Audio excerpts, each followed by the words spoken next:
Hey, it's Kyle here, and today I'll be reviewing Star Wars: A New Dawn by John Jackson Miller.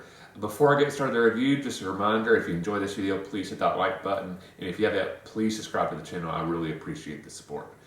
Now on for the review of this book, New Dawn, which basically serves as a prequel to the Star Wars animated series Rebels. It really follows and focuses on two of the main characters from that animated series, Kanan and Hera. And it basically kind of tells the story of how these two characters met and kind of began their journey together to end them up where they are when we meet them when Rebels starts. So I would say if you're a fan of Star Wars Rebels, I think you'll really enjoy this book. It kind of gives you a lot of interesting background on these two really well-loved characters from that series.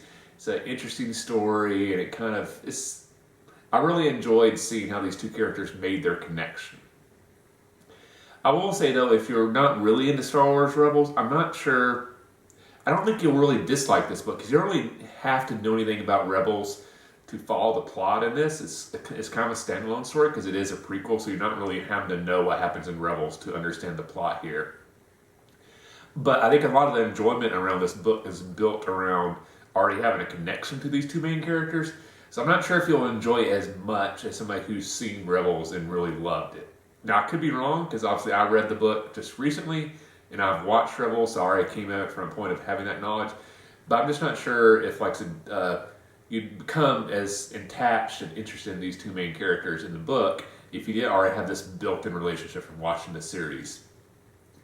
But, if you like Star Wars books, and even if you haven't said Rebels, I would say, worth a try to, check this book out. Because not only does it serve as a prequel to Rebels, but kind of gives you an early picture on how resistance to the Empire began to form. This book is really set in the very early days of the Empire, when I guess you could say planets and people are still kind of getting used to the type of government that the Empire is, and people that are beginning to disagree with the Empire are trying to figure out how to do that in this new system.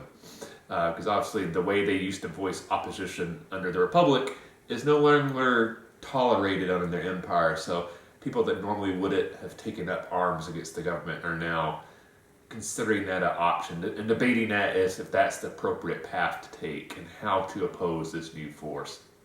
So that's kind of interesting examining of that aspect of Star Wars. So even if you haven't read Rebels, I think you can get something out of this. Overall, I would say it's a good book, not a great book.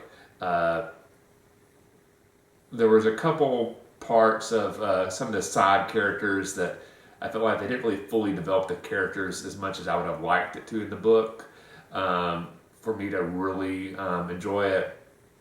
And